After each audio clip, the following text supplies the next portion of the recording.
All right, welcome back. This is Ryan Miller from Parent Dome, where I'm going to be talking about the topic of hate speech. It's not a First Amendment exception. Warning is that this video is not going to remain live on Periscope. I'm not diving down deep in this topic because of the platforms in which this will be shared. It will be shared on Periscope, it will be shared on Twitter, and it will be shared on Facebook. All three of these platforms, which are already embedded into the Periscope platform, means that there's no privacy. I know there's no privacy in the messaging that I speak. So I have to be very careful in what I say and to what degree in which I say it. I should have a disclaimer in here is that I'm not bringing any copyrighted material into the broadcast. I'm bringing things in for educational purposes, and this is coming freely from the internet, and it is being used in accordance with fair use doctrine. It's USC Part 17. Ernie, good to see you. So the topic is hate speech is not an amendment. It's not an amendment exception. The Supreme Court has ruled that there is no way to define hate speech. Now, morally and ethically, it's reprehensible. It is reprehensible that people would have such emotions that they would want to vomit so much hate. But hate does not discriminate. Hate is a condition of people's hearts, and it's their hearts coming out in their mouth in words and actions. So we're seeing this bubble all over in our country right now in places such as Charlottesville. And you know what? Only one side is being labeled as hate. So those white supremacists, those self-identifying Nazi people that had the permit to be legally demonstrating inside of Charlottesville are being called hateful in what they speak. And you know what? I agree that what they speak is hateful, but it is constitutionally a First Amendment approved right for them to say it. If you don't like hearing it, don't go listen to it. If you don't like the TV channel, you switch it. If you don't like the radio station, you change the channel. If you don't like somebody's post, you don't read it. If you don't like what somebody says, you block them. So that's one group of people which have a lot of hate in their heart that came and did something which is a constitutionally approved ability for them to speak. But then you have another side of the community, which is the Antifa and the Black Lives Matter, which are militant-based organizations. These people are focused on violence. They are being propelled and encouraged. Oh, it does sound simple, but it is very hard because people are very emotionally responsive and reactive, and they don't have mental pause buttons. They can't pause. They react. So there was this other group of people which were motivated, they were encouraged, they were compensated, and they were scheduled and coordinated. What happened in Charlottesville wasn't an action-reaction. It was all premeditated and calculated. What is coming out of the news is completely what people want you to hear. It has nothing to do with the facts on the ground. And the relationship between the police, the relationship between the mayor, and the various different groups that showed up, and who is financially paying for those groups to show up, and the actions that they took while they were on the street, and who had the flag poles with knives duct taped to the end. And who were the ones throwing the rocks and throwing bombs and rockets and dispensing mace and pepper spray? Who were those? Now, we don't hear that. You're not going to hear that in the media. But even so, that violence, oh, absolutely. It's an epidemic. It is an epidemic. We're hearing about taking down Confederate things all over the place now. We have ISIS in the U.S. We have people that are dressing with the same garb as ISIS does, with just showing their eyes. They hide their face and just show their eyes. They're using the same tactics, and they're destroying history like ISIS did, ripping down statues. They want to destroy history. How far of history are you willing to destroy? How far are you willing to go?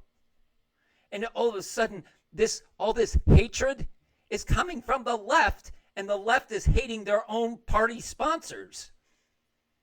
The Confederacy was left. The Confederacy, the Jim Crow, the Nazis themselves were all liberal Democrats. And the communists at this point, have gotten, the red shirts are in. The red shirts in the Communist Manifesto are in. And now we're going to have the brown shirts, which are going to try to take this over. And no, it's not removing history, but it's an attempt to erase it. That's what Noam Chomsky and Howard Zinn have been all about.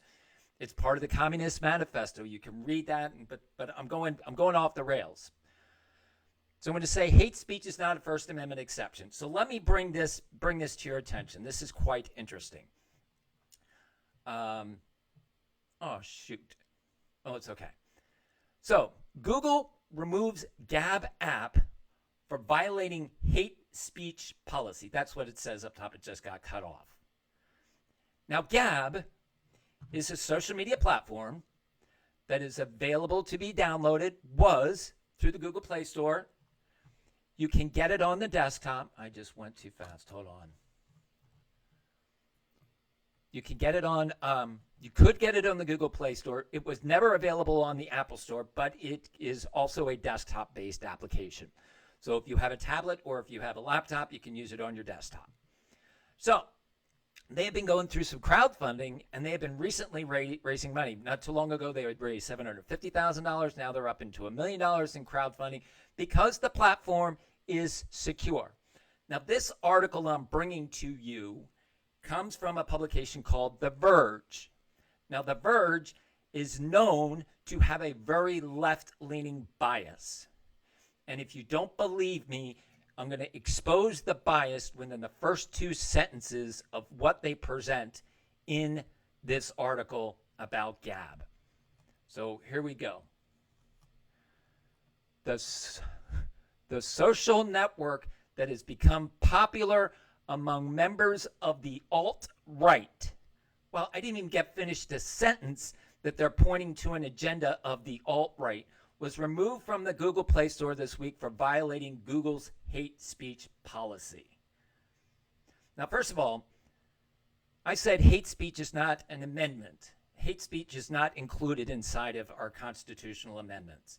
It has been struck down by the Supreme Court. Now, Google has a hate speech policy. There are many applications that we use that have what are termed approved speech, that are embodied in the terms of service or the community guidelines. Some of them actually categorize it as hate speech. Twitter has it for hate speech. Google has it for hate speech. Apple does. Verizon does. AT&T, Sprint, the cellular providers have them. The video game manufacturers, in their terms of service, in the video games that you play, have an area for hate speech. Periscope ties into Twitter's terms of hate speech, but they don't specifically define hate speech inside their community guidelines. They tap dance around it. But here's the thing. Hate speech, in order for it to... Oh, yeah. But hate speech is subjectively interpreted. So this magazine calls alt-right and saying that Google's enforcement of it is equating alt-right speech is Google's determined as hate speech. That is the logical equation that was built by The Verge in this opening sentence. The social network that has become popular among members of the alt-right was removed from the Google Play Store this week for violating Google's hate speech policy. So they're saying that Google's hate speech policy caused them to remove Gab because many people on the alt-right are violating the hate speech policy. Now, here's the crazy thing. Hate speech requires somebody to determine what is considered hate. What is hate?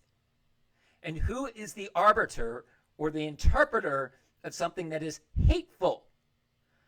Now, I can tell you right now, Facebook has the same kind of thing. And Facebook has determined that if you are a page that is created on Facebook that is pro-Israel and supporting of Israel having its nation state, not anti-Palestine, just pro-Israel, that page will be attacked and will be taken down and will be claims that it had violated the hate speech policy of Facebook. It does have, I'm not sure, it's about inciting violence. It's about inciting violence or calling to riot.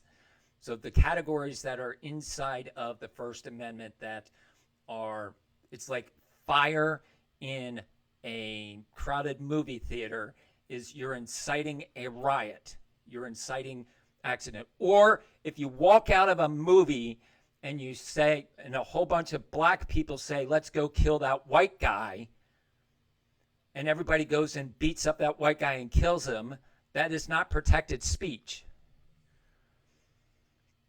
I would prefer you not, but I can't prevent you from doing it. If you know my scopes well enough that I'm going to filter what I say and not bring it to great detail, that I'm going to hit the censorship of these because I'm speaking the truth, but I will not go down in deep. So I know that you can share it on Facebook. I ask that you don't, but I have no control over that. I ask you not to share on Twitter. I have no control over that. Are the apps, are the users that are violating it being punished besides the app being removed? That's a significant punishment in itself. It's a significant punishment in itself that they're not giving them the ability to have the distribution available in the app through the Google Play Store. So that's a pretty big punishment. Thanks, Van. I appreciate that. But you know me. I'm not going to be upset if you do. I'm not going to be upset. I understand how the application works. So, no, because Craigslist, it's subjective. It's subjective because they don't like the message which is going out. It's the ideology. The platforms, Apple and Google, are distribution outlets. They can control what goes through their platform, and they have terms and guidelines as to what will go through their platforms, and they have the right of approval and rejection. They are the god of the distribution. There is no private, independent, public app platform. No, it's totally not equal. It's so not equal. It is so biased. It's ideologically driven. So when I was saying if you have a page on Facebook that is pro-Israel, not anti-Palestine, if people report that page to Facebook, that page will wind up in Facebook jail. However, if you are it doesn't even require being definition. It doesn't need to be defined because hate speech is so subjective. What is hate to one person is love to another. If it's inciting harm and it's inciting violence, then you can talk about it. But absent of calling to action to cause harm, words are not harmful. Words may affect you, but they don't cause you physical injury. You do not need to go get stitches from flying words at you. You need to get stitches when you're hit with an implement. You have to have enough mental discipline when you hear the word that you don't react or you remove yourself. This is a psychological limitation of so many people that they can't hit a pause button and walk away. The words don't have power. They only have the power that you allow them and give them. They can't hurt you. They do not hurt like a fist. That's a microaggression lie. They don't have a physical impact. They have a psychological, may have an emotional one. I don't deny that people may have a psychological wound or an emotional wound. But those psychological and emotional wounds can be healed through therapy. They can be healed through therapy. Those psychological and emotional wounds should not be a reaction to justify you to physically assault someone. There is no excuse for a physical assault based upon what you hear. No excuse. I don't care what you hear because you have a choice. Your choice is, I'm going to allow those words to take power over me that I need to reach out and strike someone, which is against the law, It doesn't matter what anybody says to you inside the court of law, unless you live in radical leftist California, that those words, you can't litigate on those words. Who threw the first punch? Who's got the weapons taped to the end of the flagstaff to cause injury? Who is the provocateur? But you don't need to listen to me. Just look at what the law says. Just look at the law. Now, I know liberals want to change the law and they want to include different forms of hate because they want to call it a civil rights type of issue. But that's not going to cut muster as long as we've got some people with good sound reasoning and understanding of law and the amendments. but hate is inside of all of us. It's called bitterness. I don't disagree with that. That's why many people don't have that mental pause button they act it out in their cars in the privacy of their windows open, windows closed, and they do passive things with their car to seek justice for somebody who hasn't even said anything. They just did a minor violation of their own road rules, and they're trying to enforce justice on them. It's all about our sense of justice. Breton, I'm saying words have the ability to cause psychological and emotional pain. They do not cause a physical harm. They do not cause somebody to get stitches or a bone replacement. They may have to have some, not a physical hurt. There's a psychological and an emotional hurt. Now, to say that doesn't affect your blood pressure and it doesn't affect your diet and that you may eat to compensate for the pain of the things that you may have heard from other people, I'm not saying that. And I'm saying those things can be accomplished and dealt with through therapy. That's a therapeutic thing that you can learn copingisms on how to devalue the power of the words and the power and weight that you give to them. It gives you the tools to develop the pause button, Steve. The therapy definitely gives you the tools to find that there is a pause button in there and how to reach for it. They call it grounding or centering. Is it staticky?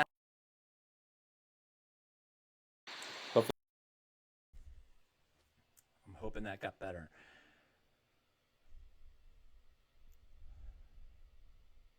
Who's going to pay for your therapy? No, you're a offender. Do you pay for maintenance on your car? I mean, do you change your oil? Do you rotate your tires? What is more important, your vehicle or your mental health? What is more important in your vehicle? Should somebody else be paying for you to maintain your vehicle?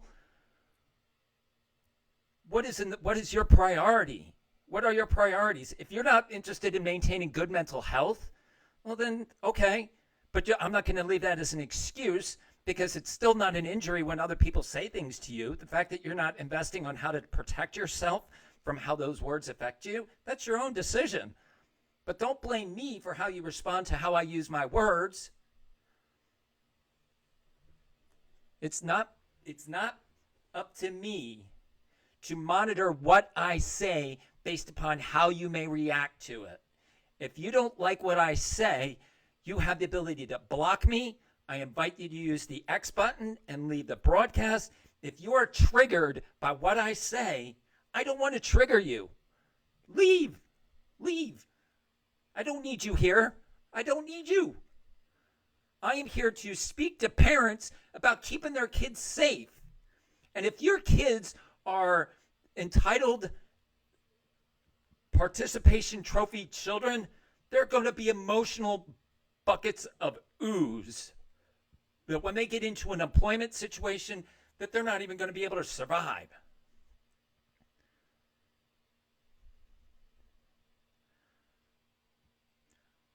I am like Gab.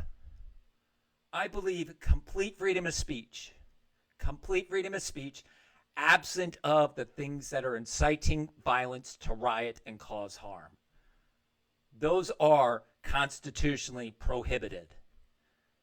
Inciting a riot or physically causing harm. That's what I'm opposed to. And that's biblical. I could stand there because God wants me to call out the truth. And I know the truth to many is detestable. Completely detestable because people want to live with their blinders on going so blindly down this path outside of feedback that is most beneficial to them. They're only going to subscribe to things that they've already believed, and they're not going to take the point counterpoint. Been having that discussion with somebody on Facebook. I pointed out his straw man logical fallacy from the beginning. He didn't understand what I was saying. I had to take 4 or 5 posts to describe to him that I can't have a conversation with you when you started from a lie. How can I have a conversation with somebody that starts from a lie? Let's talk about, well, point out my lie. I gave you an example of where you lied.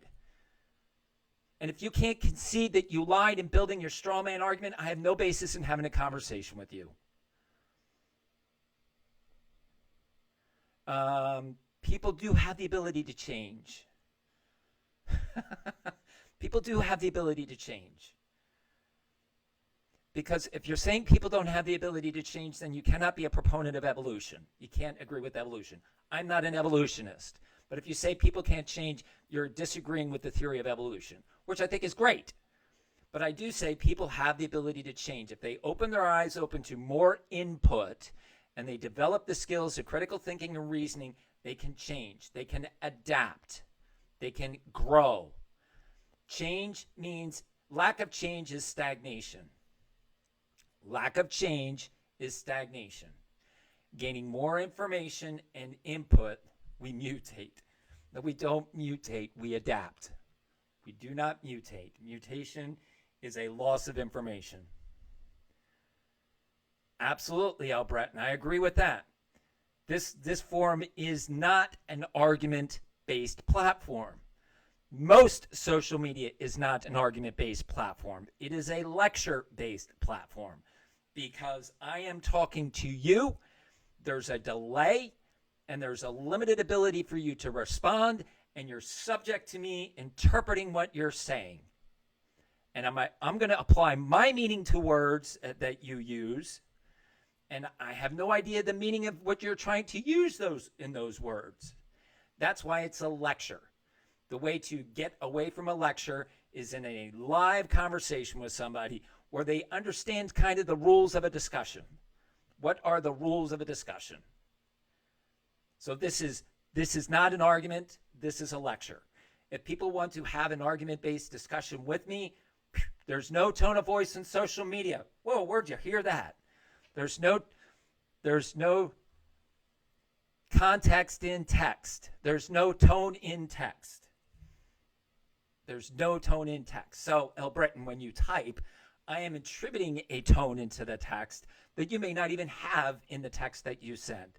And that has been a challenge of mine, that people have read things into what I've said, and it wasn't. And I've got more communication. I have nonverbal, I have verbal, and I have my animation, and I have my speech. And people can misinterpret what I'm saying with all of those things combined. And that's a lot more feedback than you coming into me with the text. Oh my gosh. And I can be wrong.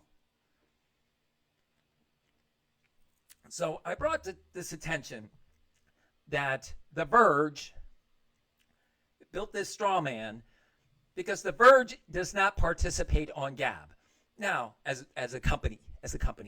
Now, they may have individuals inside of Gab. Now, I will say that Gab is a domain for people that are advocates for privacy and for security and safety. Now, there is an ideology which is aligned with people that want privacy, safety, and security. These are people that are constitutional minded. So they are going to be more conservative in their thinking. They're going to be more right of center.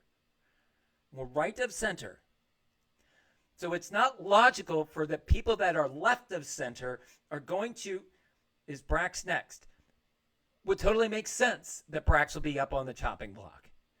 I mean, one email to The Verge, and The Verge going up and setting up an account in Brax, and just one of their people monkeying through there, a whistle will be blown to Google and to Apple, and then it'll disappear. It'll disappear because we already have precedent. We already have precedent, and it's so not hard.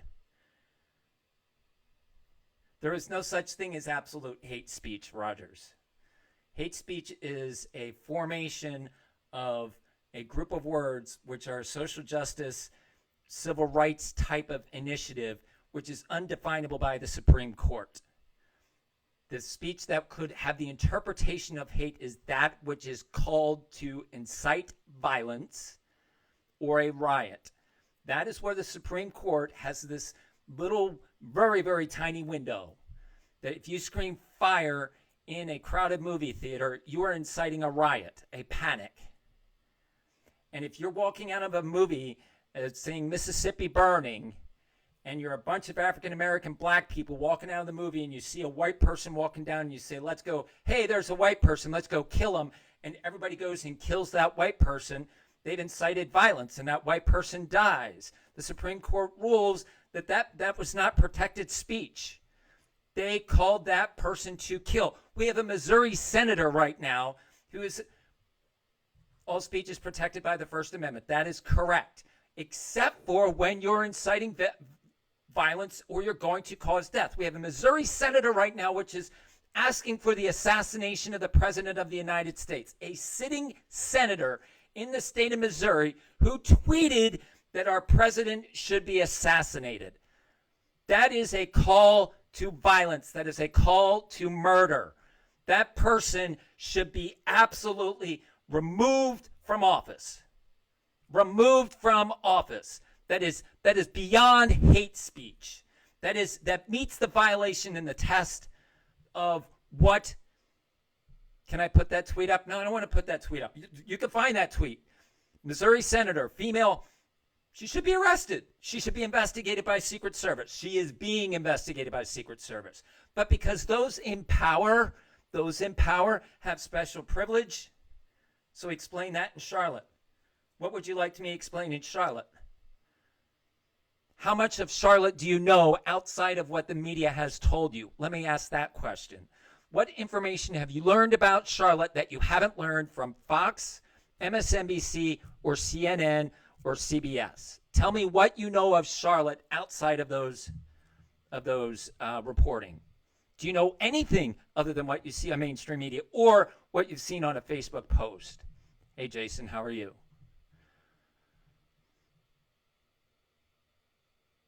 I'm guaranteeing you don't know even what the mayor's position was. So you need to know what the mayor's position was prior to the events. 2 months before the events, what the mayor's position. Look at the mayor's own postings in the town of Charlottesville. This event has been planned for 2 months.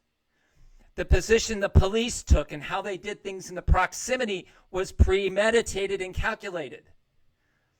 They were doing things to call out the militia so that they could have a state-based response.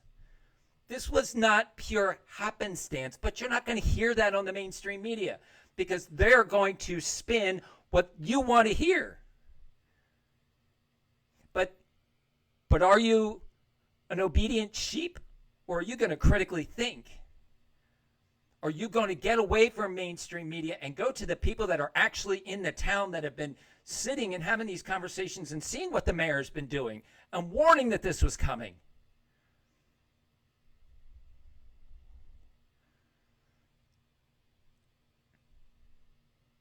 That is very true, That's very true, Braveheart Bear. Very true. There's only one media outlet. That's not true. I listen to multiple media outlets, so I understand what other people are hearing. I listen to CNN to hear the insanity that people are listening to. I'm listening to MSNBC to listen to the insanity that people are listening to. Same with CBS, ABC, Fox. But my news comes from other places to get more balance. BLM is a hate group. They are a hate group, but nobody will identify them. President Obama, after Ferguson, invited BLM into the White House. He didn't condemn BLM's activities in Ferguson for destroying the city, and he invites them to the White House. And President Trump is being held to a standard to say you didn't go far enough with your condemnation of the activities that happened in Charlotte? Give me a flippin' break. The media is insane. They're just pushing this because media liberalism is infected inside of our school systems, inside of media, and inside of Hollywood. So all of the forms, we are out-organized in thinking based upon education, mainstream media, and Hollywood. And all three of those converge to take your mind share. They've got your mind share. Because you're going to send your kids to school, you're going to tune into the TV to watch the news, and you're going to watch the movies.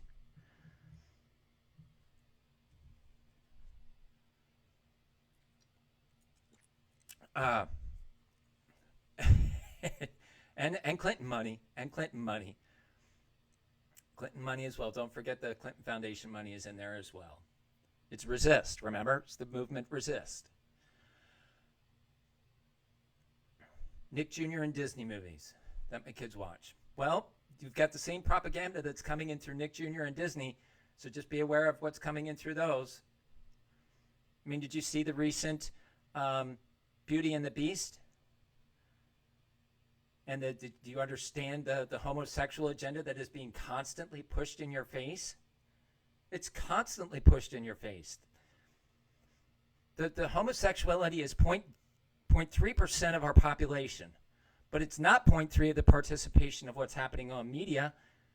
It's around 11%. It's more, in some episodes, it's even higher. But what I'm saying, Nick Jr. and Disney are also promoting a liberal agenda. That's all. So there was a comment that came into the comment string that I want to address. That the fact that Apple and Google have the ability to restrict something coming out, while it is unfair and it seems unjust, it is the system we have. They have the power of veto. They have the power of no. And you may disagree, but if you want to use their platforms, you have to comply with their terms. If you want to use Facebook and not be censored, you have to behave in a way that won't be censored. If you want to use Periscope in a way that you will not be censored, you have to behave in a way that you will not be censored. And you have to acknowledge that. When you violate what you perceive their ability to interpret what you say or do as against their ideology, you risk being shut down. So I am at risk being shut down. I will be on Periscope until I'm not. It will be my own choice that I'm out of here, or it's Periscope's choice to shut me down. And I have no court of appeal. There is no court of appeal. That's why I tell people, don't rely upon me being here. Meet me over at Facebook.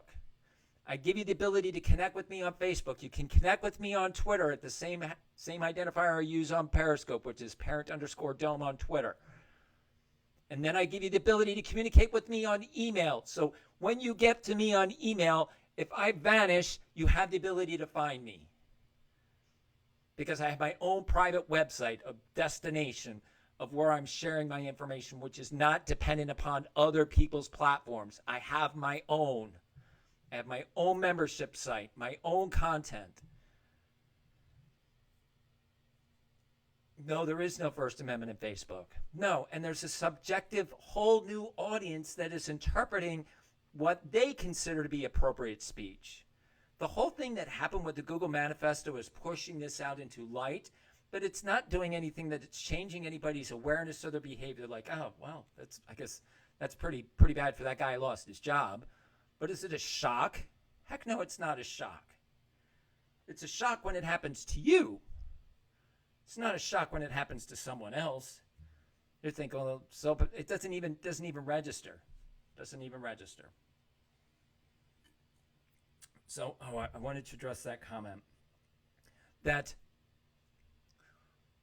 Facebook, Twitter, YouTube, Periscope, Instagram, they're very clear with their terms of service and what they will enforce and do.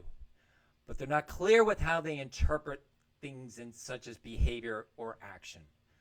So I'm going to bring this into a logical equation specific to that would be interesting. That would be interesting.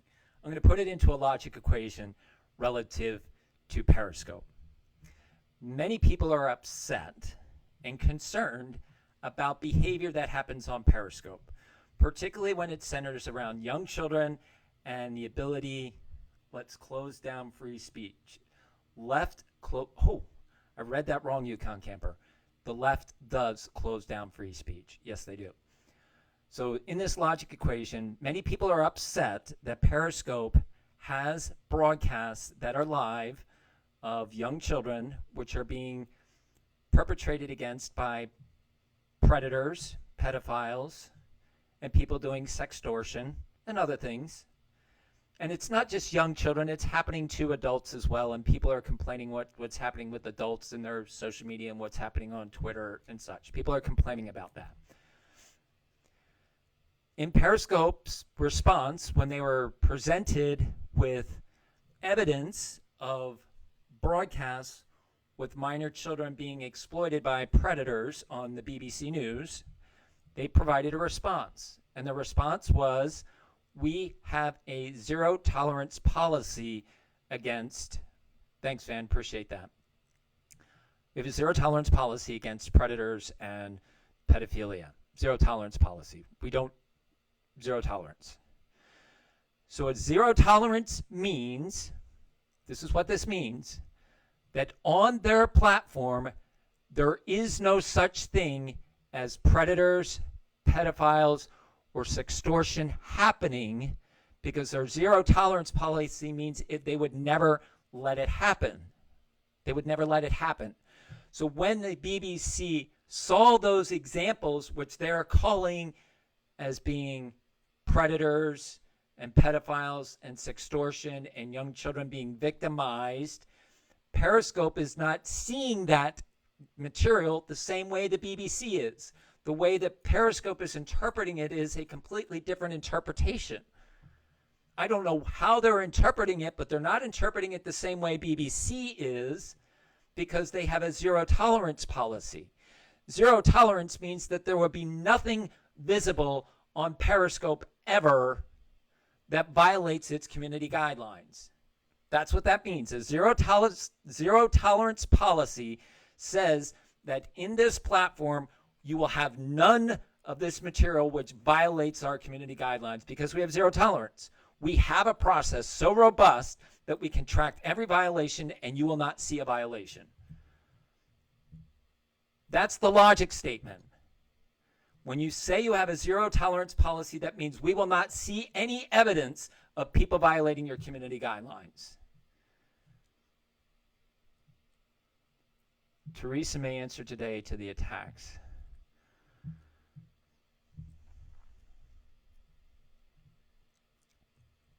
You cannot put the toothpaste back in the tube on tracking the internet. The financial implications of trying to manipulate the internet at this point are so severe, you would not be able to do it. You cannot affect it. The entanglements between corporations and governments based upon what is happening in the internet and the tremendous value that they've got, you can't course correct without having a major ripple. Oh no, we are regular people are the take care, J-Mac, appreciate it. Regular people are just the pawns. We're just the product. We're the ones to be extorted. So all of our complaints are meaningless. We will be victims all day long. We will be victims, more censoring to catch us, to extort from us. Absolutely. That's totally fine. I can see that happening. More intrusion, more oversight into what people are doing online so that they can be caught and penalized. Sure. Rogers 842 Gmail. So Rogers, you're new to my broadcast. This is your first time here? That I'm going to give you an answer. So I'm going to give him the real answer, Ms. Kacha. I'm going to give him the real answer. This is your first time to my broadcast. Rogers, are you 18 years old or older? Are you 18 years or older? Let me ask that question first.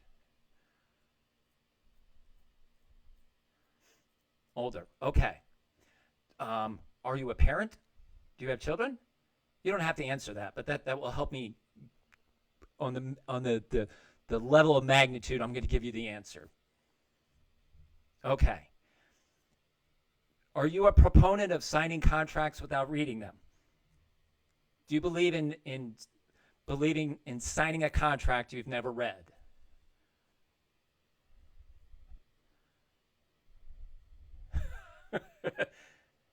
No. Okay, so are you going to admit that you have read the terms of, you just asked me a question about why are there not age restrictions on a application in chat rooms? But when you download an application, you've clicked a document that says, I agree to the term, to having read the terms of service. So you've read it. Did you read the contract you signed when you got your smartphone?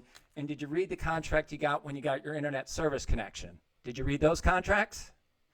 Because you're asking me a rhetorical question if you read those contracts, because you already know the answer. Because a child 13 cannot be given access to the internet. A child under 18 cannot be legally given access to the internet. That's the law. I don't know. Do you live in the United States? That's law in the U.S. A minor child is not allowed to have access to the internet legally. But you've got to read the contracts. Don't argue with me. I'm just bringing the law on what the contracts say. So that starts with your internet service provider, with Verizon, with AT&T, with Sprint, with T-Mobile. Read that entire 150,000 to 500,000 word document of who is the legal owner, who owns this device. Must have missed it. There's 71 pages of terms of service for Periscope. 71 pages. Nobody reads that. And nobody reads it. Thank you, Ms. Kacha. I didn't read it until I experienced the trauma of it, and then I got hypervigilant and I read all of them. Then I started writing it in a way so people could understand it to say, holy smokes. And it is purposefully made that way. Because the applications know that we are so impulsive that we want to join Facebook so bad. We want to join Snapchat so bad. We want to join Instagram so bad that we'll click that I agree and have no concern about what the consequences are. So the question about the age is that this is a legal ownership of the parents, the legal responsibility of the parents. When they put it in the hands of the minor child, they've done it illegally. Now the child owns inappropriate material and illegal material. What happens if your child receives a whole bunch of male dick pics and they share it with their friends? Pardon me for saying it and being so graphic, but what if your female child receives a whole bunch of dick pics from mature men and your child shares it with your friends? So here's what's going to happen. Let me lay it out very simply for you. That phone winds up getting confiscated by the school. The police get called in. The kid is pressured to opening up that phone because you haven't told them that don't give away your password, because the authority of the school and the police are scaring the living daylights out of your kid. Your kid isn't saying, I can't talk to you until my parents are here. They don't know that because you haven't told them that. So they give the phone to the police and they give the phone to the principal and they open up the phone and they see all these photos in there, and all of a sudden they're in charge of a felony. Maybe a misdemeanor of some states, but most likely it's going to be a felony for the owning, trafficking, and distribution of child porn. Road doesn't stop there. That child will be going to court. Parents don't even know what to block, Rogers. You don't even know what to block. You don't even know how to check history. You don't know how to shut down, how to secure a router. You don't know that privacy doesn't exist. You're new to my scope. Privacy doesn't exist. There's not a block that you can put on your phone absent of going through the lessons in which I teach on how to achieve privacy. You are hopeless You are hopeless. You're playing a game of whack-a-mole, hoping that you catch something. You hope you catch something. Parents don't even know about Finstagram. They don't even know what Finstagram is. I'm here trying to pierce the conscience of parents and saying, listen, I've got some valuable information. I'm not judgmental. I'm just saying, I'm just dropping truth bombs on people. And I'm here to help. I'm here to help. I've got the same issues in my own house. I got a kid. I got to put hyper vigilance on my kid because I got a girl. I got a girl. Never heard of Instagram. I know. I don't even want to tell you all the things that I know because it's overwhelming. It's overwhelming. I want to give it to you at the rate that you want to consume it. That's what the Don't Father is all about. The Don't Father is a university of information that I can't overwhelm you. I don't know what's important to you right now. Many of my viewers are victims of cyberbullying, and they're saying, how do I fix the cyberbullying that's going on in my life and the doxing that's happening? I've got a cyberbully first aid kit. You need help, go there first. But if you've got young children and you're just getting with this new internet thing, I teach you about the difference between sandbox games and video games and how to create privacy from the beginning. I don't know who has what kids at what age and what their experience is. So the university is built into these modules to address people where they are. And I also want to really ring the bell on what's important for parenting. What are your parenting goals and objectives? Do you want to have a life that's, as a parent, instilling integrity in your children, or are you going to let the school be the parent? Oh gosh, there's tons of those, Camaro Jeff. There's YouTube videos on how to do that.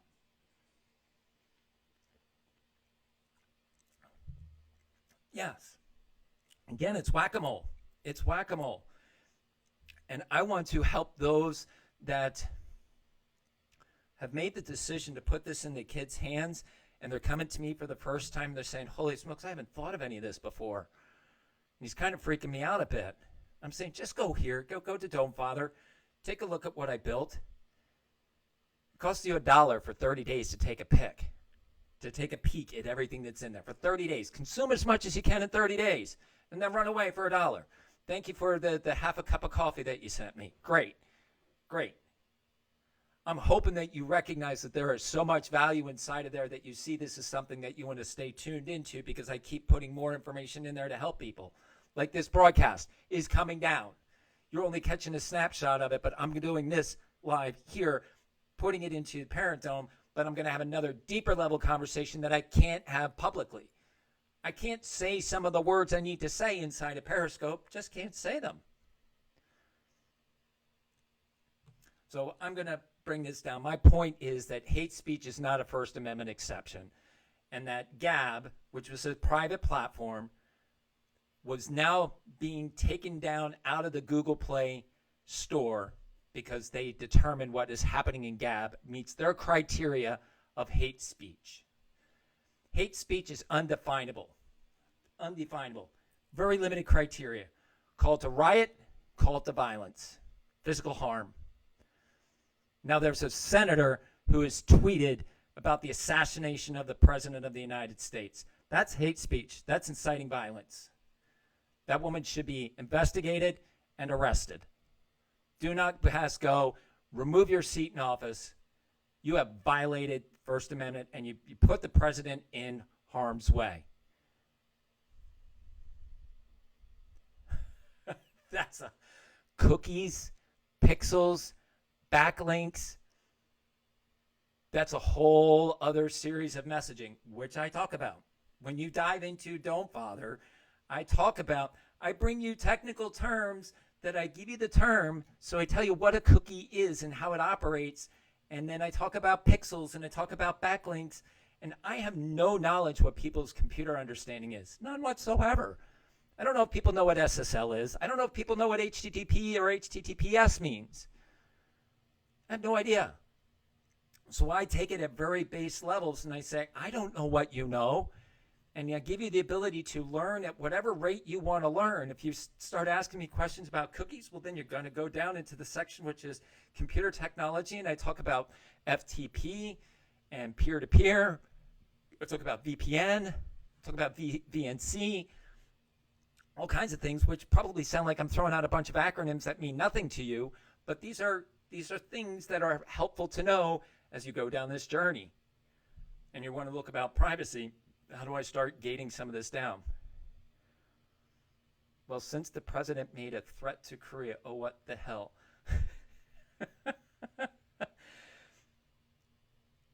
Which is a bigger threat?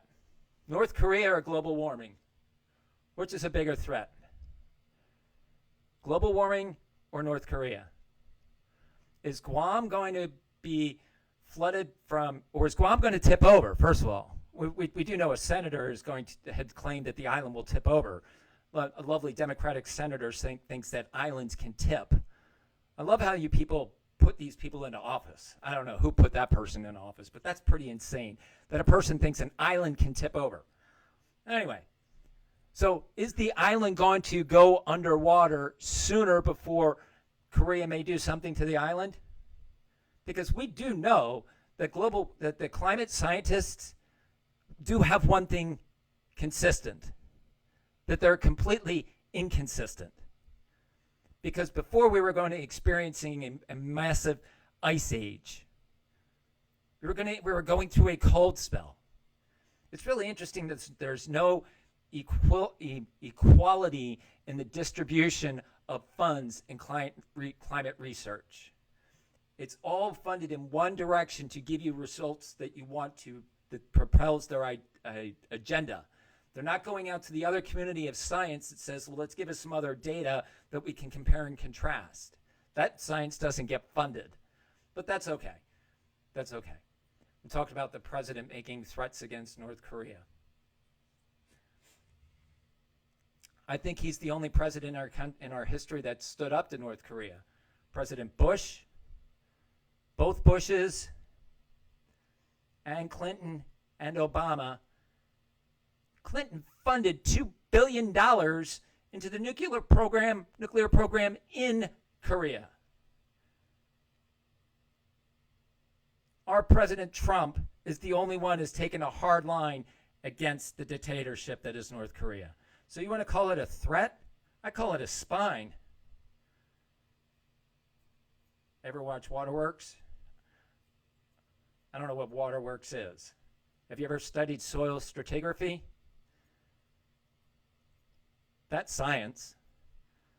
Give me some feedback after you've studied soil stratigraphy. Waterworld. Hollywood propaganda. There you go. We're going to defer to Hollywood propaganda as science is science. Good gracious. Do me a favor and go and you study the University of Colorado's soil stratigraphy and about sedimentary deposits based upon moving water. It's rather fascinating. It's rather fascinating. Not that soil deposits have any evidence of being deposited over multiple layers over still water. Still water. Rapidly moving water, wow, it's rather amazing what happens with soil stratigraphy. And there's actually science and experiments that validate the hypotheses and theories. Good seeing you, Linda. Thanks for joining. But unfortunately, we're only going to tend to gather information that affirms our previously held bias, because it's uncomfortable to go out and explore information that contradicts a bias that we previously hold. Now, I am fully knowledgeable that I hold a bias, because I have a knowledge that my blinders have been lifted away, and I have much greater visibility. And with that greater visibility comes with greater risk and greater responsibility, that I go and I seek the counterpoint that either affirms or it shakes my foundation. And when I get those things that shake my foundation, it requires me to go deeper into study. And I'm not afraid to go into deep in study, because deep in study for me either is going to have me change my position, which I have changed my position over years. It's an amazing thing that we have the ability to recognize that I can change my mind. Based upon more information and more data, I have the ability to change my mind. And I have periods in my time, in my life, in this existence, that I have changed my mind. I won't say that a degree. Yes, I would. Yes, I would. for a multitude of reasons. For a multitude of reasons. Your mobile device should be used for very limited activity, but you're talking a massive behavior change. You're talking a massive behavior change. You're not going to change people's behavior. We're lazy. We're lazy, impulsive, comfortable human beings. So, man, I've gone way off topic. Great questions, though. Great questions. And those questions that was just asked, that's answered in Dome Father. At Parent Dome, those questions are available for you to find the answers. Because I have things grouped in modules, you'll see the logical areas in which these things will fall out. And bear in mind, because I have so much data, it's overwhelming how much data I have put in here. There's no way for me to put a monetization into the amount of effort that I've done to try to educate people, because Parent Dome is not, I've got another location that I still have to import material into. I am passionate about my mission. I am so passionate about my mission that the kids to me are a lost commodity. They're a lost commodity that the parents have turned a blind eye to from comfort and laziness. And that sounds judgmental, and I'm putting that thing back on my face. I'm saying you are the same. You are the same as everybody else, Ryan. That you have other priorities and that your child is not always at the top of your priorities. There is no test we need to pass to be a parent. And we're never 100%. I'm never 100%. I'm not even 90%. I'm not even 90% with my own crap. You're right, there's no violence in freedom of speech, only the action of disapproval that leads violence. Will free speech end without Supreme Court's involvement? Well, bear in mind, there are areas where free speech does not exist. That right has already been squandered, and it doesn't always make it to the Supreme Court. So with the Patriot Act, we have lost elements of free speech. So they are telling you that that when a political candidate, anybody that is under a security detail, this is what the Patriot Act reads, that anyone that is in public with a security detail, there is a free speech zone which is remote from where the person may be speaking. So if you want to protest and or speak freely, it will be outside the visibility of the person speaking. Now, that has been taken over at college universities, that they as administrators get to make determinations as to where free speech zones are and what is acceptable speech. Now, there's a problem. The problem is that the schools are on state property. Unless you're at a private university, public institutions are on state property. And they're governed under the laws of the state, and they're being enforced by the police. So if you go into a college campus and you want to speak freely on the college campus, you're going to deal with the police, and then you're going to deal with the campus police, and then they're going to say that you need to fill out this document that you need to seek a right to be in public to speak on the sidewalk. And these are unconstitutional, but it's based upon what the police are not going to argue your case, because they're only to enforce the safety of the university. They're not there to protect and serve you. That's what they say, protect and serve. It's not protect and serve you, people. It's protect and serve themselves and others, not you. So there's no free speech on college campuses anymore, particularly the liberal, ultra-liberal universities. Harvard, MIT, Yale, Berkeley, up in Wisconsin. Even some of the Christian colleges are starting to lose this freedom of speech. It's horrible. It's horrible. So freedom of speech, even though it may not, it's going to be a constitutional issue, that what's happening at the schools, it's not making it up to the Constitution. It's not making it up to the Supreme Court. It's going through the state process. Plus, you have to have the people that are willing to litigate against the institution. And who's got the money and resources to keep fighting the colleges for their bogus interpretation of setting up their own policies on state-run campuses. It's a mess. It's a mess. And I feel sad that some universities will allow a dissenting type of speech. They will allow messages to come onto their campus which are hate-filled and evil. They will allow that to come on. And the response of the students is one, there's going to be people that don't show up. Messiah lost their college. Yes, they did. Yes, they did, Ernie. Yes, they did. They caved. They totally caved. I was following that for a while. They totally caved. So, and there's others like that too. They're not alone.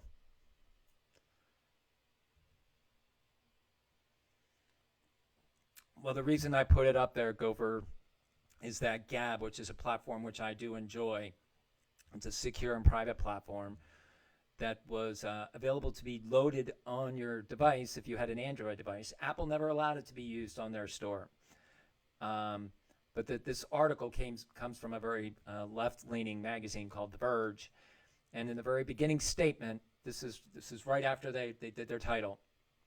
Google removes Gab for violating hate speech policy. So it's Gab, it's Google's got their own policy, which is an extension of overreach over constitutional privileges. But it's their platform. They can do whatever they want. They could tell you that you need to shower every Thursday at 4 p.m. And if you clicked I agree to their terms of service, that's what you've agreed to. And that they found that you weren't taking a shower on Thursdays at 4 p.m., they could terminate your account because you didn't adhere to their terms of service. So shame on you for not reading that that's actually in there.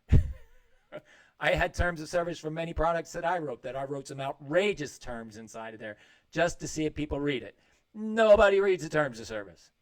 So Gab, the social network that has become popular among members of the alt-right, that's an undefinable statement. Unless The Verge itself as a magazine is not visible inside of Gab. Yes, they do. As a company, they can change. That's written in their terms of service. They can do whatever they want whenever they want to do it. That's why my broadcast is saying, do not super heart me.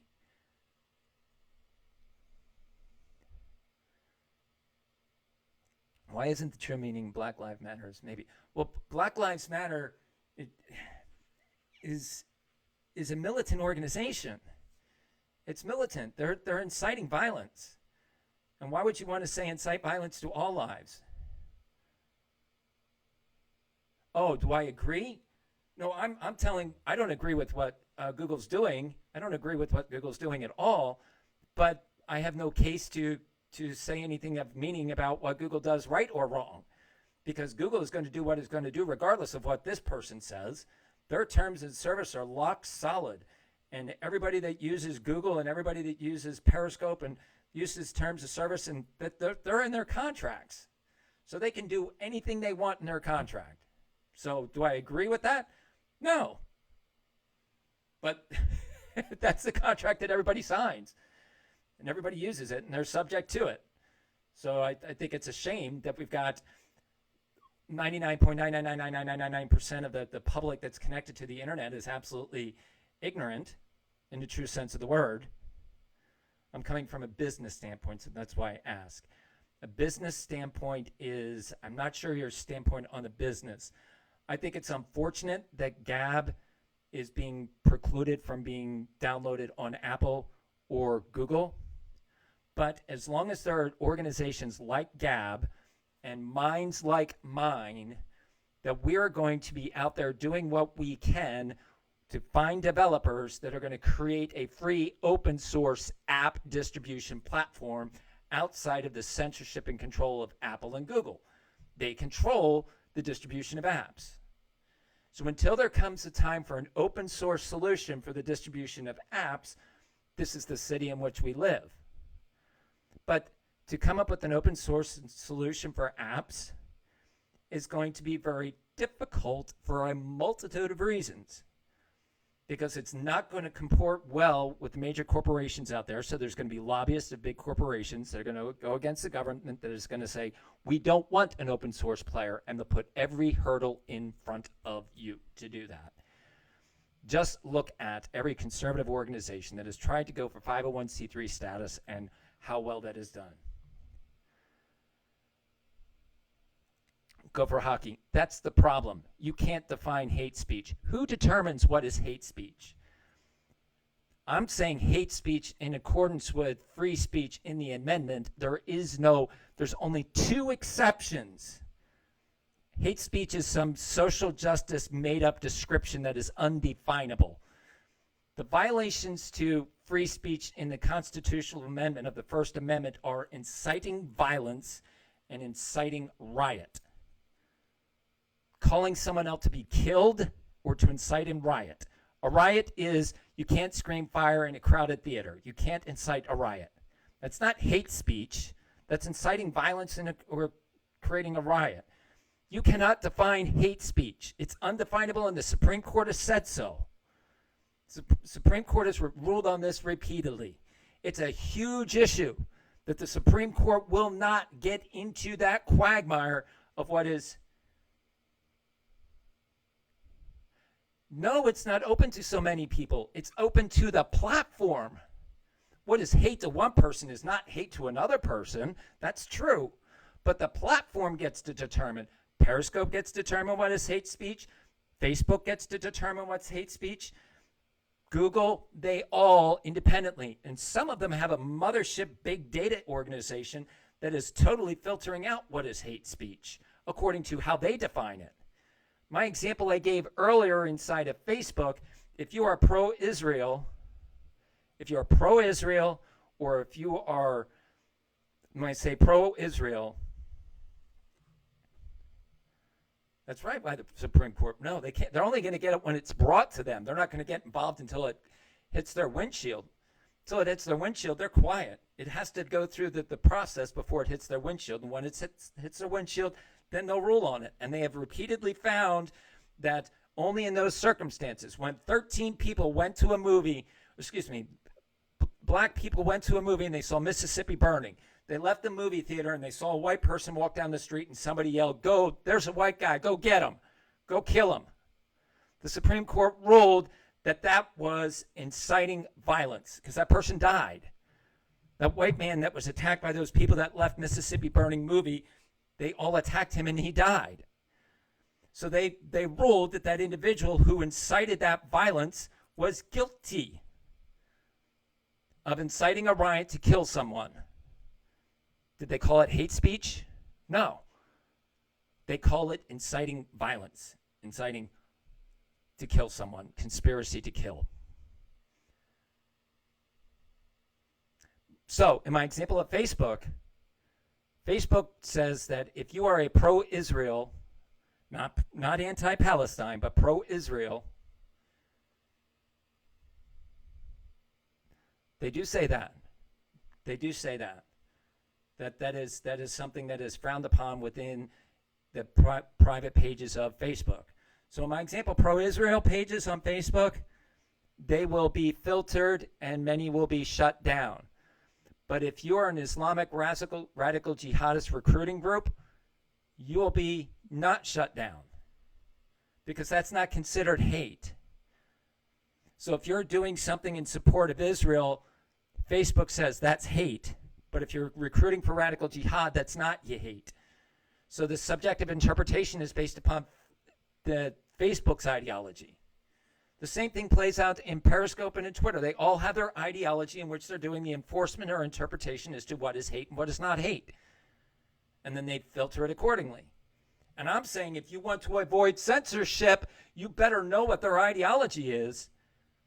Because I've been censored repeatedly on Facebook and on Twitter and on YouTube until I learned how I needed to speak to me compliant with the big brothers, with the big platforms. Because my message is I got to be in here because all of the people that live in these platforms are ignorant. They're ignorant. They don't know. Ignorant in the root of the word Latin, the Latin meaning word of ignorance, lack of knowledge. They have limited knowledge about how this all goes together because nobody's read the terms of service. Zero. Nobody. I just said that there's 71 pages in Periscope's terms of service, which I have not found anybody yet who has read those 71 pages besides me. Besides me.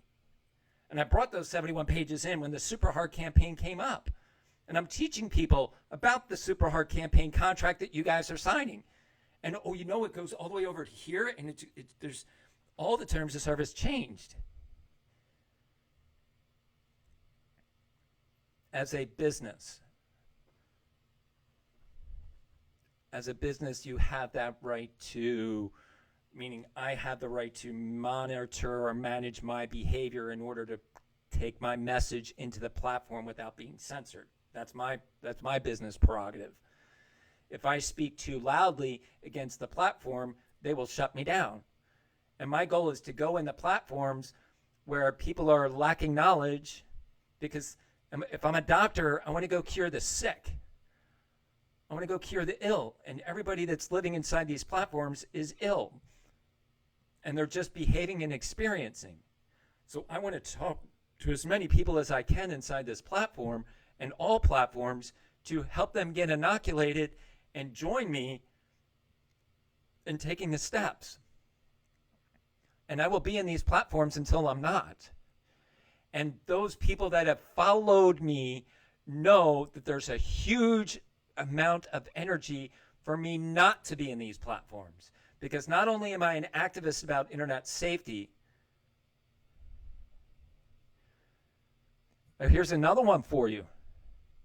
How about reading your airline ticket? How many people read their entire airline ticket contract? Do you think you get it in that little boarding pass? Do you think everything's in that boarding pass? When you do the contract online, how many pages do you think are associated with the contract when you buy an airline ticket or a cruise or a train ticket? No, it's not all on there. No, but there's hyperlinks. There's hyperlinks, but you can't engage a hyperlink when you're on a static ticket. You have to go to the web and you read it. You'll be amazed at how many pages are on that. It does tell you where you can get it. But then here's the thing. You have to be skilled in understanding that it's not just that one link, because there's other links that are contained inside of there.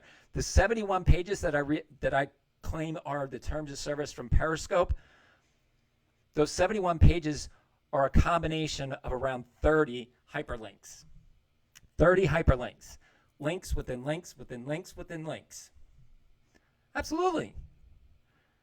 Absolutely. And that's called wisdom. That's called being incredibly smart. Because can you negotiate terms of service? Another great question, Camaro Jeff. That is another article that I've written inside of Parent Dome, and it talks about standard form contracts and what are your rights as a citizen with standard form contracts. I'm not going to give you that answer here. Great question, though. Great question. That's not a depends. There's an answer for that. It's the ability of your success is something else.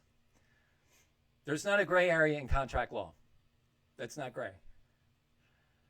But it's a matter of how far are you willing to fight. But I write about that. Remember I wrote a white paper? I wrote a rather detailed white paper on something that I termed shrink wrap licensing. Sneak wrap licensing.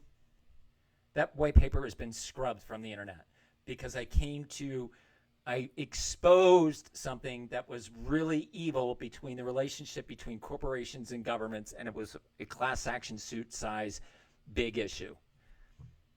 I was going down this path. If you're new to me, you know that I speak about internet safety. My message is about awareness, oversight, and controls from the dangers, risks, threats, and permanence of what's happening online. Primary to parents. Oh, I get that. I understand that, and that's where you have management has the ability to manage the discomfort by not enforcing what they're capable of enforcing.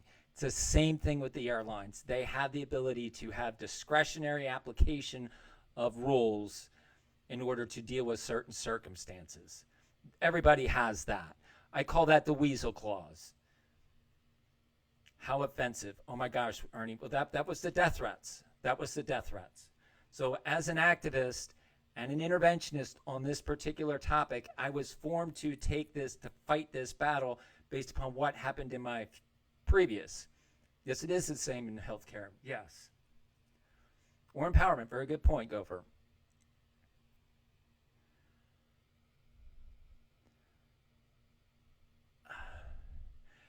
It will drive them to a desktop solution, but it's not as convenient as a mobile solution because most activities are happening on mobile phones.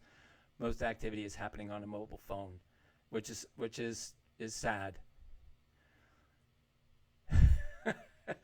I've been accused of that, Gopher. I don't know if you've heard of Gab Smacked. Gab Smacked is somebody you should listen to. At Gab Smacked, and he and I. Yes, and I deal with logic. So Gabsmack is somebody I would encourage you to listen to. I've been working with him, and we have a great relationship. We have divergent. We're on different sides of the spectrum. He is a total liberal, and a traditional liberal. Traditional liberal. He believes in free speech, which is not a traditional liberal perspective. There's a microcosm of liberals that believe in free speech, but he is in that microcosm. And he has many views which I don't. Gab smacked, yes. Gab smacked, like smacked in the face. But Gab is the name of this platform I'm talking about. Completely unrelated. Completely unrelated.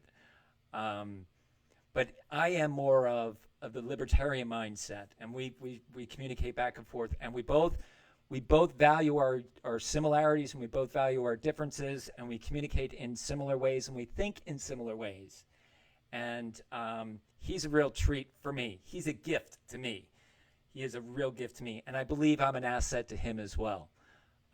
So Gab is an unusual broadcaster on Periscope, as am I. I'm not a traditional broadcaster because yeah, I agree, Ernie. We do. And what's happening in the back channels, the communication is really, really special and beautiful. It really is. And because I'm not able to catch him a lot live because of my health and my treatment and stuff, I'm watching him more on replay. He's sending me the videos so I can put it into the site that I built for him. So I'm watching him there as well. So I don't get to interact with him as much as I'd like to. So I'm communicating with him through other means, which is a real gift. He's a way cool dude, and he's much younger than me, which is really cool, But Gopher, I'm not a traditional broadcaster on Periscope at all. I'm not here for celebrity. I'm not here for friends. My rules, let me show you my rules. Just so, are you still here, Gopher? Let me show you my rules. I gotta get this over here. Turn this off. Here's my rules. I enforce Periscope's terms and community guidelines. Be respectful, no profanity. These are actually part from the land up over.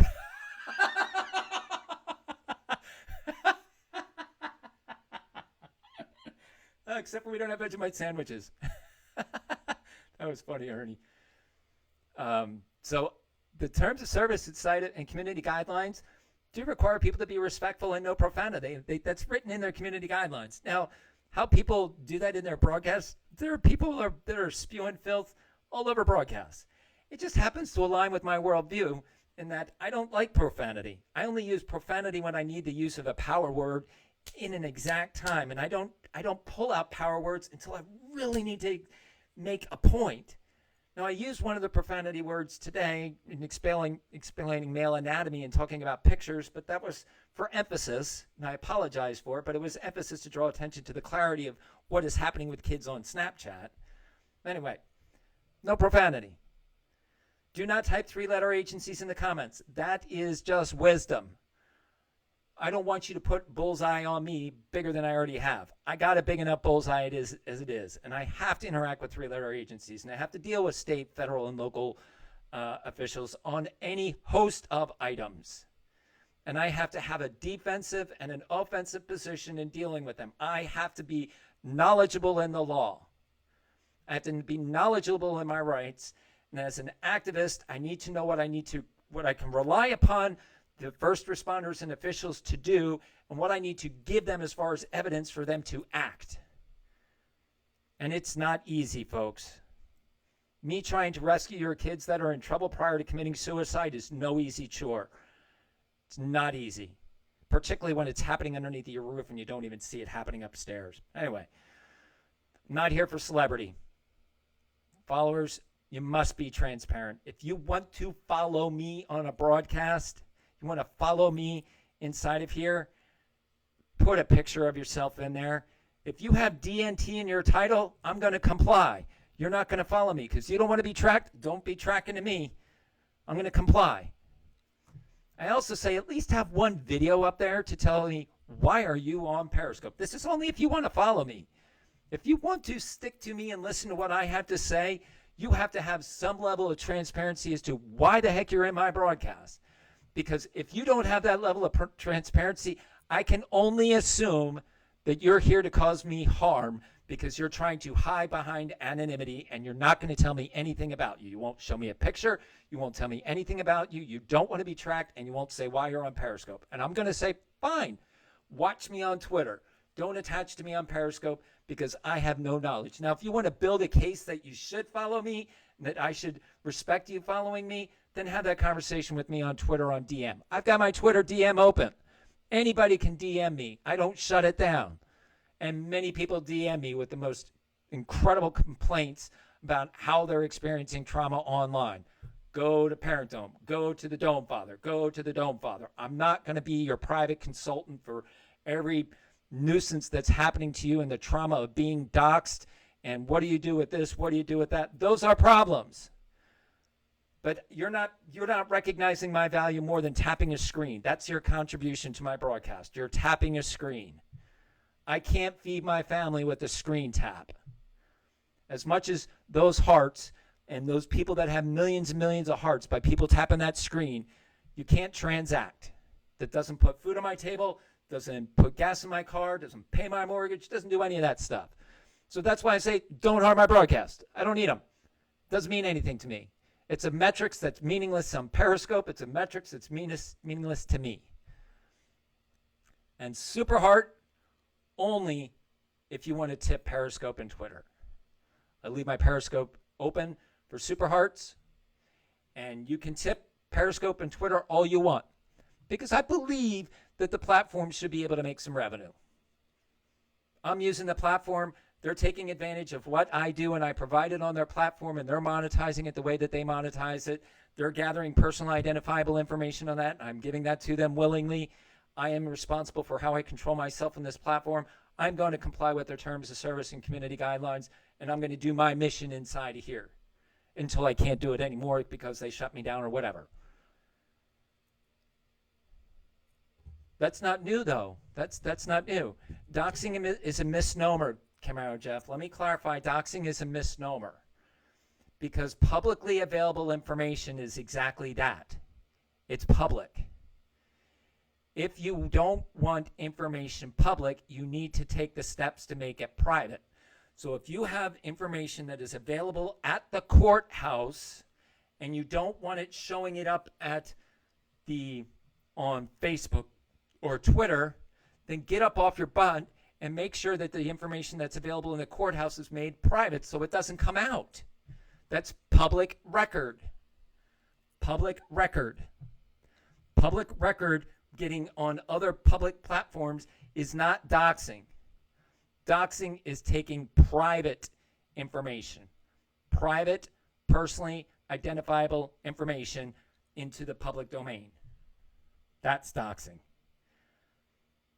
Now, if you're claiming something that's private, which is a matter of public record, you're confused. You're confused. Your feelings are hurt because you thought that that was private. But your phone, for $9, I can find exactly where you live based upon your phone. I can do it with no money just by attaching to you. Just by attaching to you, following you on Instagram or following you on Snapchat or following you on Facebook. You give me the ability to connect to you in one of those ways. I don't even need to spend $9 and I can find you. Now, people don't understand that there are people that have access to knowledge and tools in order to do that. I have no desire to do that to anybody. The only reason I do it is when I'm in a method that I need to bring others to the table to rescue some child that is about to be kidnapped or killed or commit suicide. And in those instances, I'm going to work my butt off to find that predator and to find that perpetrator. And even if it is with your kid upstairs and you're at home, I'm going to have first responders knock on your door because your kid's about to jump out the window. I don't care about you. I don't care about your ignorance of what is going on with your kid upstairs and what they're doing. And you've had all the symptoms showing up that you've got holes in the wall and you've got rooms and bathrooms not being cleaned for months on end. You've allowed this behavior because you don't want to have that intervention with your child, and the behaviors just kept going on. It's too hard for you to confront it. And then that child is on social media and they're getting their therapy through online communications or YouTube or wherever they're getting their therapy. And then you've got this whole group of people that come in, particularly on Periscope, which are pushing them to take their life. And there's very few people that are trying to combat that. So for every 100 people that are wanting somebody to take their life, there's 10 people trying to speak out and say, get away from those people, block them. And those 100 people make those 10 disappear. They block them. They block them out of the equation. And more 10 people come in, and they get blocked out. So I am going to be an advocate and go into those broadcasts and try to rescue those kids. I don't have a great success record. Do not have a great success record.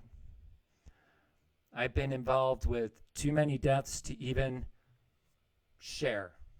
Early on in my broadcasts, I had a wall behind me. Then I had Post-it notes to give you a visual representation as to what my days look like. To show you the kind of people that attach to me, the behavior of people, and those people that I were intervening. And when those people that I intervened either made a direction to stop behaving in a way or something final happened to them. And it was painful.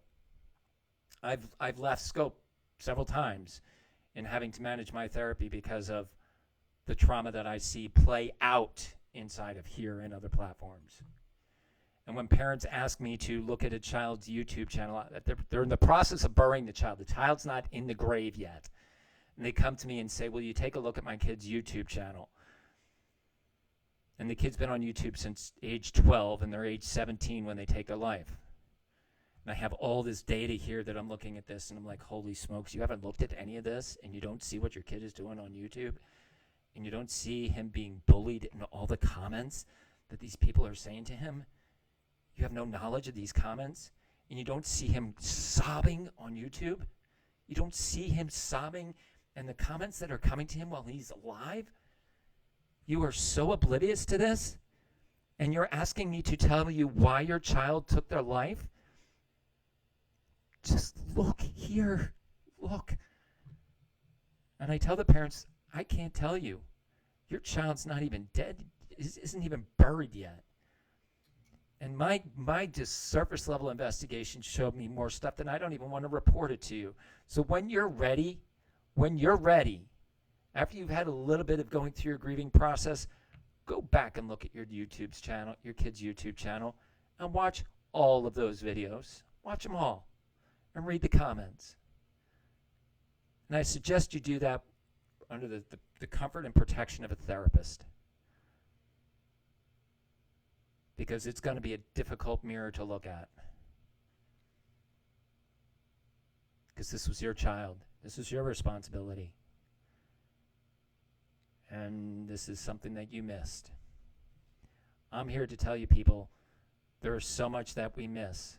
There's so much that we miss. It's about awareness. What are we missing? What do we need to be looking for? The oversight. And we can't have oversight on everything. So when can we take advantage of third-party controls? An app that can take care of that. There's not one app. But there are a whole sequence of controls that we can put in place to help automate and give us triggers and alerts that we can then get our eyes on. But it starts with, do we live in a world where evil exists? Are we aware? If we live in a world where evil doesn't exist, I can't help you. I can't help you. Hate speech, the behavior of hate speech is evil. It is evil. The condition of the heart and what people say comes from evil. Hate speech is not genetic.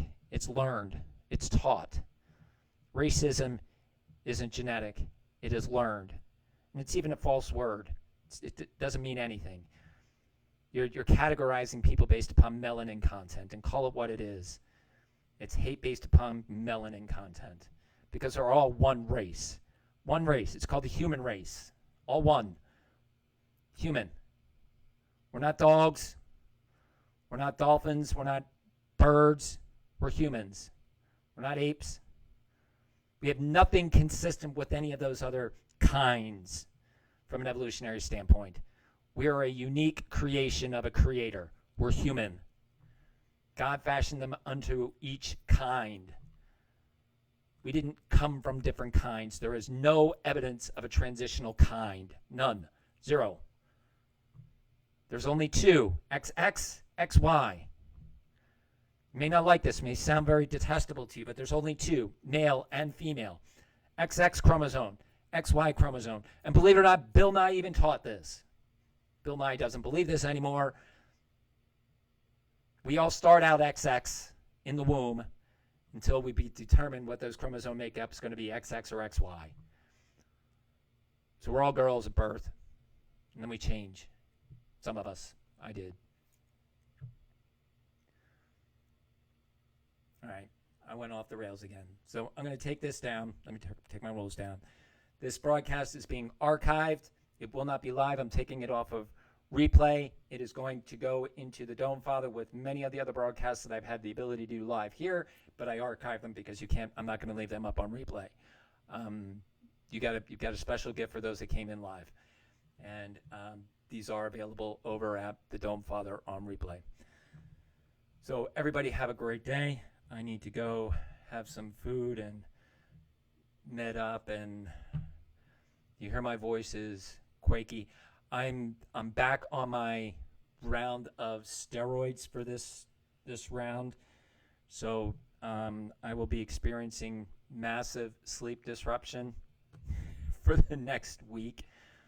I didn't sleep last night, so when I'm on the steroids, I don't sleep. So my last experience, I didn't sleep for 4 days, and I'm okay with that. I'm okay with that. My body handles it. But it's definitely got me all jittery. But it's part of my journey. I'm a fighter, and I'm gonna keep fighting this thing because God's using it for His purpose, and I'm just gonna stay in tune with His purpose. So everybody have a great day, and thanks for joining. And was this Jason over here? Let me go over here because I don't know who hears broadcast details. Oh, you know what I should do? Because one thing, share broadcast on Twitter. Yeah, I should do that. Post.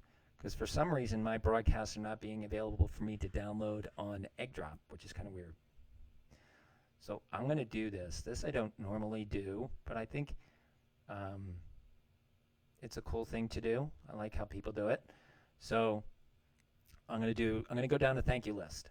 So for those people who are here or live or who were here earlier, Jason, thank you so much because I just saw you hanging out for a while, so I appreciate that. Thank you. Ron, which is Yukon Camper, thank you so much for joining. Zunderval, that's I don't know who that is, but that's not Van. Mayor Blackstar, thanks for joining. Rick Monday, greetings to you. Wendy Lynn, Camaro Jeff, thanks for your comments as well. And some of those other people that were new to my broadcast, they brought some good comments in, and hopefully they're going to meet my criteria and possibly rejoin us for another broadcast. Whether they follow me or not important, but if they have the ability to see that I've gone live and want to participate again, that's good. I like the interaction, and it's good stuff. So everybody take care, and thanks for joining today, and we'll see what happens tomorrow, God willing.